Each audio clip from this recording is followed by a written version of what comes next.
여러분 안녕하십니까? 제가 오늘은 아주 속도를 내서 부지런히 빨리 왔습니다. 이틀 전에 제 방송을 보신 한 시청자께서 댓글로 다음 편도 빨리 방송해달라고 요청해 주셔서 비록 제 방송이 지금은 구독자도 많지 않고 댓글도 거의 달리지 않고 있지만 그래서 더 소중한 시청자의 요청을 받아들여서 원래는 이틀이나 3일 뒤에 올려드리려고 했던 방송을 오늘 부지런히 제작해서 올려드립니다. 제가 지난번 방송에서 약속했던 이야기가 어떤 이야기였던가요? 1933년 1월과 2월 사이에 그 겨울에 영안에서 노옥산을 넘어 소만국경까지 한창 철수 중이었던 길림 구국군 총사령 왕덕림의 뒤를 쫓아갔던 20세의 젊은 김일성이 결국 허물만 켜고 다시 영안으로 돌아오고 있을 때 그 한 동네에서 지금은 그곳을 노옥산진이라고 부릅니다. 즉 중국 흑룡강성 동령현 노옥산진 이도구대대, 제가 20년 전에 답사를 할 때 그곳에서 이제 중국 농민들이 집에 들려서 밥도 얻어먹곤 했는데 지금은 또 그 행정구역이 어떻게 바뀌었는지 잘 모르겠습니다.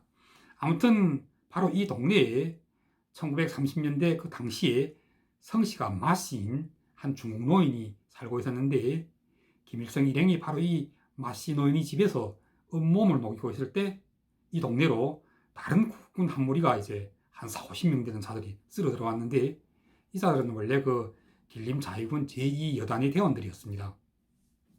이 길림 자위군 2여단 산하에는 두 개의 연대가 있었는데 2연대와 3연대 가운데 3연대 연대장이 그때 나이가 김일성보다는 겨우 2살 더 많은, 그러니까 1910년생인 중국인 젊은이였습니다. 왕덕림이 구국군 총부가 농령현성으로 이제 패퇴하고 모두 흩어져서 달아나고 있을 때 이 길림 자위군 2여단 산하의 두 개의 연대도 엄호하다가 풍비박산이 났는데 그때 2연대가 가까스로 한 100여 명이 살아남아서 영안현 경내의 완왕구라고 부르는 고장에서 지금 발을 붙이고 산지사방으로 흩어져 버린 대원들을 불러 모으고 있다는 소문이 노옥산 속에까지 전해 들어왔던 것이었습니다. 그때 이 이도구촌의 마씨 노인의 집에서 이제 몸을 녹이고 있었던 김일성과 이제 대원 18명이 국군들이 들어오는 바람에 그 곁에 마구간으로 이제 쫓겨나게 되었는데 마씨 노인이 몰래 들어가서 이제 김일성에게 알려주더랍니다. 김일성에게 이제 뭐라고 알려줬는가 하면 이 국군 이사들이 지금 주고받는 얘기를 들어보니까 자네들이 가지고 있는 총들이 모두 새 것인 것을 보고는 욕심내서 빼앗으려고 모의하고 있는 중이니까 빨리 도망가라고. 그런데 이제 밤도 깊고 또 날씨도 추운데다가 이 깊은 산속에서 갑자기 내뛴들 어디로 내뛰겠습니까? 국군들이 맘만 먹고 쫓아오면 그때는 이제 그냥 총만 뺏기는 게 아니라 아주 살해당할 수도 있지 않고 뭐겠습니까? 그래서 이제 김일성이 용기를 내서 그 국군들한테 먼저 찾아가서 이제 중국말로 당신네는 어디 소속 국군들인가고, 그러면서 이제 자기는 길림자위군, 그러니까 왕덕림의 구국군 명칭이 길림자위군이었습니다. 우리가 보통 그들을 부를 때는 그냥 한마디로 구국군이라고 통칭하는데 실제로는 자체 부대의 명칭이 있었습니다. 왕덕림의 구국군은 길림자위군이고 요령성의 당초의 구국군은 요령민중자위군이었습니다. 그래 이제 김일성이 자기들은 길림자위군 전방사령관인 오이성이 별동대라고 이제 불렀죠. 뭐 실제로도 그때 김일성은 오이성과 주보중의 부탁을 받고 그들이 왕덕림에게 보내는 편지를 가지고 왔다가 지금 헛물 켜고 돌아가는 길이 아니었습니까? 그런데 오이성이 전방사령부에는 이미 다른 조선인들로 조직된 별동대가 존재하고 있었습니다. 바로 다름 아닌 왕청유격대에서 파견받고 이 구국군에 참가했던 이광의 별동대였고 또 이 이광은 너무 유명해서 당시 국군에서는 거의 모르는 사람이 없었습니다. 그래서 이제 그 국군들이 택뜸 김일성이 멱살을 잡고 너희놈 어떻게 거짓말을 이렇게 하는가고, 오이성이 별동대는 대장이 이광인데 네가 그래 이광이란 말이냐고 이제 호통치면서 그때 바로 달려들어서 이제 김일성이 권총을 빼앗으려고 들었는데 그때 마침 김일성이 일행과 동행 중이었던 이름을 중국어로는 멍쇼밍이라고 부르는, 한국어로 직역하면 이제 맹소명이 되죠. 이 친구가 원래는 구국군 대원이었는데 김일성을 도와서 이제 뭐라고 설명했느냐면, 이왕이 별동대는 1대이고 김일성이 별동대는 제2대인데 얼마 전에 이제 새로 보충된 부대라고 이제 둘러넘겼던 것입니다. 그런데다가 이제 이 김일성이 원래 또 어려서부터 중국에서 자란 데다가 또 이제 중국인들의 전문 학교인 길림그 육문중학교에서도 공부했던 적이 있어서 중국어를 거의 중국인들 못지않게 잘하는 데다가 또 한편으로는 그 왕덕림이 그 사령부 주요 인물들의 이름까지도 모두 알고 있어서 뭐 오이성이니 주보중이니 왕윤성이니 하고 이름을 주어대는 바람에 그 국군들도 이제 믿지 않을 수밖에 없었던 것입니다. 그런데 이제 그 곁에 있던 그 맹소명이가 국군들한테 당신네들이 지금 어디로 가는 길인가 하고 물으니까 그 국군들이 자기들은 원래 길림 자위군 2여단이라는 거예요. 그 말이 떨어지기 바쁘게 김일성이 그럼 당신들은 유한흥이라는 사람을 아는가 하고, 이 유한흥은 중국어를 요한싱이라고 부릅니다. 그러니까 그 국군들이 우린 지금 바로 유한흥을 찾아가는 길이라고. 그러니까 이제 김일성이 좋아라고 이제 유한흥은 나와 형님 아우하는 사이인데 우리 둘은 결의 형제까지 맺었던 사이라고 이제 한바탕 불어넘겼던 것입니다. 물론 그 국군들이 처음에는 의심했겠지만 김일성이 이제 유한흥에 대하여 알고 있는 것이 적지 않은 데다가 당시 그 길림 자위군 전방사령부에서 이제 참모장직을 담임하고 있었던 주보중 외에도 또 왕윤성, 진한장 이런 사람들 이름까지 착착 주어대는 바람에 이제 나중에는 완전히 믿게 되었던 것입니다. 이렇게 되어 김일성은 그때 그 노옥산 속에서 이제 하마터면 국군들한테 살해당할 뻔하다가 위기를 모면할 수 있었습니다. 물론 그 김일성은 회고록 속에서 이때 그냥 밤에 몰래 그 마을에서 도망쳐 나왔다고만 할 뿐 이와 같은 자세한 사연에 대해서는 일절 언급하지 않고 있죠. 왜서일까요? 그것은 이제 그가 그때 자기가 형님이라고 불렀던 이 유한흥이라는 사람에 대하여 함부로 이야기를 꺼내기 시작하면 그 이후 북한에서 만들어낸 이 위대한 김일성 장군의 신화에 많은 문제점이 생기기 때문이었습니다. 자, 그럼 제가 지금부터 김일성이 어떻게 이 유한흥이라는 사람과 만나게 되었는지에 대한 이야기부터 시작하겠습니다. 제가 그 지난번 방송에서 잠깐 언급한 바 있었던 왕윤성이라는 이름을 기억하고 계십니까? 이 사람은 김일성의 회고록에서 별명이 왕따노대로 소개되는 사람입니다. 그 머리가 커서 별명이 따노대라고 불렀다는 거예요. 그런데 이 사람에 대해서는 김일성이 회고록 속에서 자기가 어떻게 이분에게서 도움받았다는 사실을 일절 언급하지 않습니다. 제가 그 지난 방송에서도 잠깐 언급한 바 있지만 이 사람이 후에 김일성을 왕청유격대 정치위원으로 추천해 줬을 뿐만 아니라 또 그 민생단 사건 때는 김일성이 이제 민생단으로 몰려서 처형 직전까지 갔을 때 김일성을 구해주었던 중국에서는 아마 거의 모르는 사람이 없을 것입니다. 이 사람이 당시 그러니까 이제 1932년 겨울에 오이성이 구국군 전방사령부에서 이제 선전처장직을 담임하고 있었는데 내적으로는 당시 그 중국 공산당 영안현위원회 산하의 동성자구 당위원회 서기였습니다. 당시 그 영안유격대가 이 동성자구 경내의 완완구라고 부르는 이런 지역에서 활동하고 있었는데 유격대의 책임자는 당시 동만지방에서 아주 유명했던 김건희라는 사람이었습니다. 이 김건희 그 당시 영안지방에서 이제 장상이라고 부르는 중국어로는 장시양인데 아주 유명한 그 사냥꾼인데 이 사람이 이제 전문 사냥꾼들로 조직된 그런 규모가 그렇게 크지 않은 토비들인데 이자들이 일본군과 싸우고 있었기 때문에 김건은 이 토비들을 유격대에 쟁취하려고 직접 이 토비들과 지금 접촉하고 있던 중에 안도에서 사령의 구국군 부대가 영안 쪽으로 옮겨오면서 이 창시양 부대는 영안 유격대로 가지 않고 우사령의 부대와 병합해버립니다. 이렇게 되어 김건희 우사령 부대와 함께 영안으로 따라왔던 김일성이 별동대와 만나게 되었는데 이때 김일성은 별동대를 인솔하고 통째로 김건희 영안유격대와 합류하게 됩니다. 그리고 이 김건희 소개로 누구와 만나게 되었느냐면 바로 왕윤성과 만나게 되었던 것입니다. 왕윤성이 당시 그 구국군 전방사령부의 선전처장으로 들어가 있었던 데다가 이 구국군 내 공산당 비밀 당조직의 책임자였기 때문에 바로 주보중에게 김일성을 소개해 주게 됩니다. 그리고 이제 주보중이 또 마침 그때 그 전투 중에 이제 총상을 당했는데 그 총상을 치료하기 위하여 그 영안현 동성자구의 경내안에 있는 한 밀령에서 이제 병치료를 하고 있었는데 이 밀령과 아주 가까운 곳에 길림 자위군 제2여단 산하의 삼연대 병령이 있었던 것입니다. 당시 이 삼연대의 연대장이 바로 오늘 이야기의 주인공입니다. 그때 이제 주보중과 왕윤성은 김일성을 데리고 유한흥이 자위군 연대 병령으로 찾아가서 이제 유한흥에게서 이제 식사도 초대받고 했는데, 그때 김일성이 아마 주보중에게 이제부터 이제 당신을 따라다니면서 군사 지식을 배우고 싶다고 요청을 드렸던 모양이에요. 그랬더니 주보중은 특별히 이 유한흥을 김일성에게 추천하면서, 이 유한흥이야말로 이제 얼마 전까지만 했어도 길림 군관학교에서 전문적으로 군사 지식을 배운 사람인데다가 또 당신들은 나이도 서로 비슷비슷하니 형제처럼 이제 친하게 지내면서 군사 지식도 서로 같이 배우고 이렇게 하는 게 어떻겠는가 하고, 이렇게 주보중이 소개로 김일성은 이제 유한흥과 알게 되었던 것입니다. 그런데 이제 이때 이렇게 인연이 맺어졌던 관계로 김일성은 유한흥과 그리고 그 왕윤성의 도움을 엄청 많이 받게 됩니다. 정말 이들 두 사람만 아니었다면 이 두 사람은 중국인이죠. 이 두 중국인이 정말 사심없이 최선을 다해서 김일성을 도와주었기 때문에 김일성이 1930년대 초엽에 살아날 수 있었을 뿐만 아니라 또 훗날에 항일연군에서 이제 크게 두각을 드러낼 수 있었던 것이었습니다. 자, 먼저 왕윤성에 대하여 잠깐만 먼저 언급하고 넘어가겠습니다.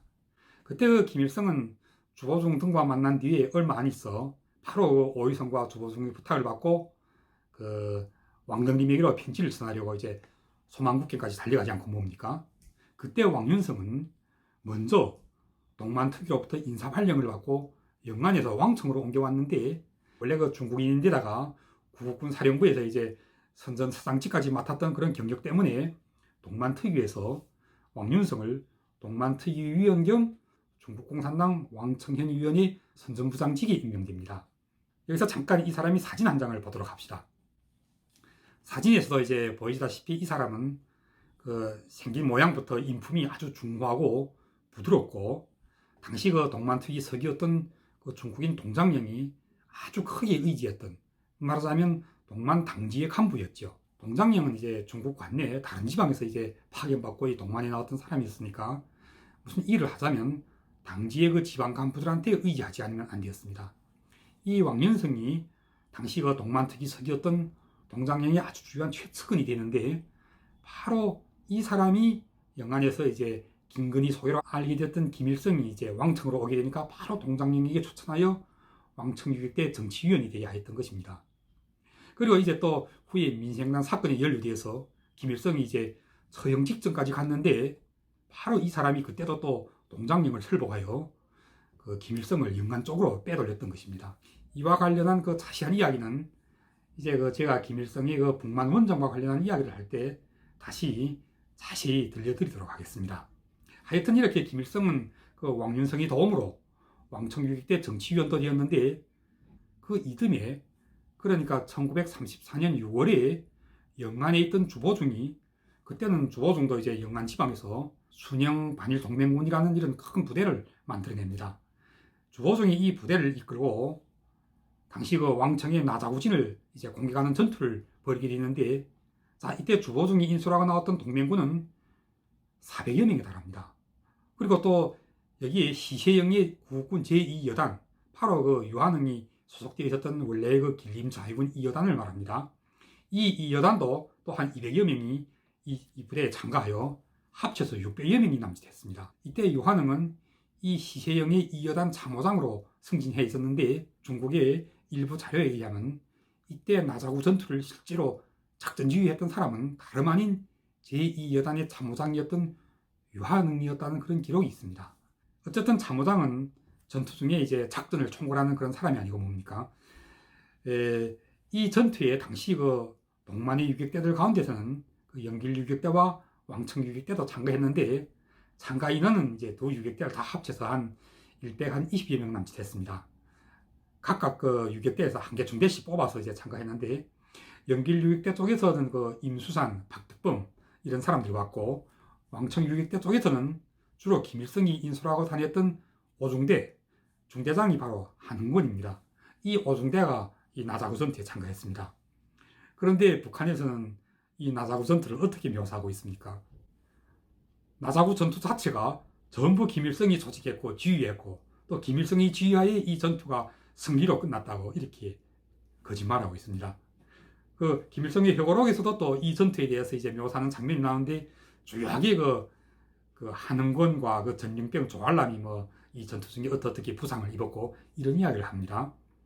겨우 60여 명만 데리고 이 전투에 참가했던 김일성이 실제로 이 전투를 진행하였던 600여 명, 그 순영 반일 동맹군 주보종, 시세영 그리고 이 부대의 참모장이었던 유한흥에 대한 이야기는 한마디도 언급 자체가 없습니다. 그러니 이제 오늘날 모르는 사람들은 그 1934년 여름에 그 진행되었던 그 왕청 나자구 전투, 이 전투는 몽땅 김일성이 혼자 한 것으로 알게 되지 않겠습니까? 이렇게 이제 역사를 날조하고 뜯어 고치고 왜곡하는 법이 글쎄 세상에 어디에 있습니까? 600여 명의 군대가 진행한 이 전투에 겨우 60여 명만 데리고 참가했던 이 김일성의 역할을 북한에서는 600여 명의 존재와 역할은 모조리 다 사라지게 만들고 김일성이 혼자 조직하고 지휘하고 승리로 이끌었다는 식으로 이제 북한의 역사에서도 그렇게 소개하고 김일성의 회고록에서도 그렇게 거짓말하고 있습니다.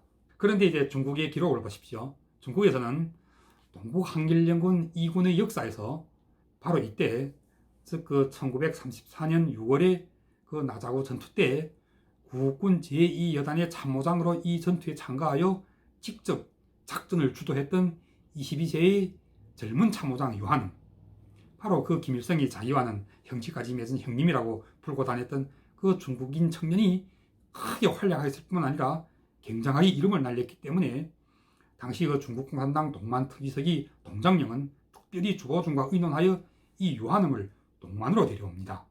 그리고 이듬해 1935년 5월에 동만에서 동북인민혁명군 제2군이 정식으로 성립될 때 이 유한흥이 바로 이 2군의 군 참모장으로 임명됩니다. 유한흥이 23살 때였지요.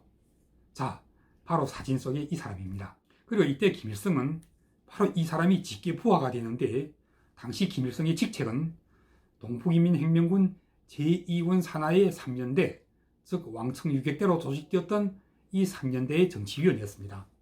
무슨 조선혁명군이니 조선혁명군이 사령관이니 하는 것은 전부 근본 존재한 적도 없는 그런 거짓말이고 북한에서 제멋대로 지어낸 것입니다.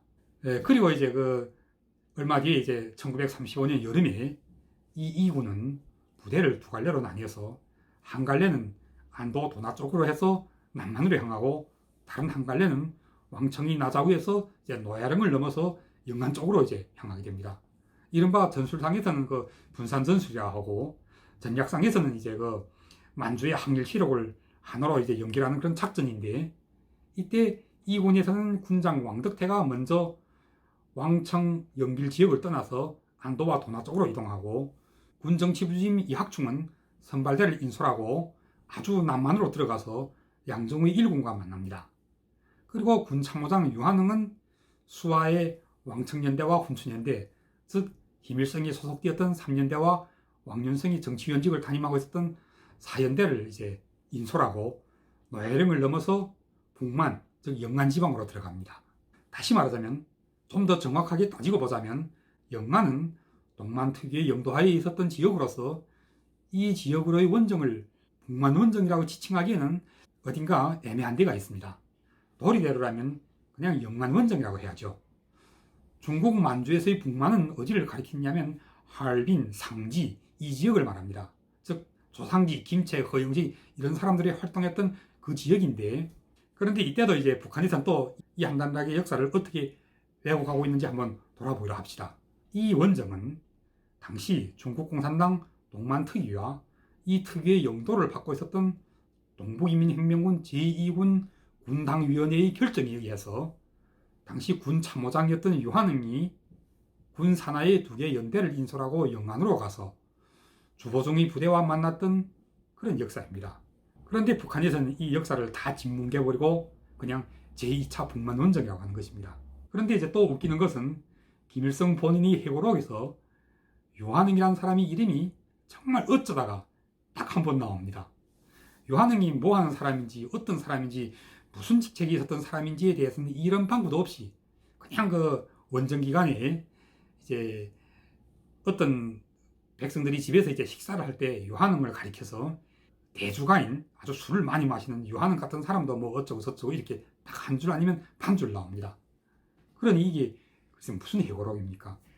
이 원정의 총사령관이었던 총지휘관이었던 이 중국인 유한흥, 자기가 평소에 형님이라고 부르고 다녔던 이 사람을 깡그리 사라지게 만든 회고록입니다. 제가 그 세계사 속에 아주 유명 인물들, 국가 영수급의 이런 인물들의 회고록이나 자선을 정말 많이 보았지만 북한에서 만들어낸 소위 세기와 더불어라는 이 김일성의 회고록같이 성실하지 못하고 온통 거짓말과 왜곡으로 뒤덮인 이런 회고록은 정말 처음 봅니다. 이건 뭐 세기와 더불어가 아니라 한마디로 거짓말과 더불어라고 해야죠. 그 유한흥을 소개하는 그 장면을 읽을 때 너무 기가 막혀서 손에 들고 있던 그 김일성의 회고록을 쓰레기통에 던져버리고 싶은 생각이 다 들더군요.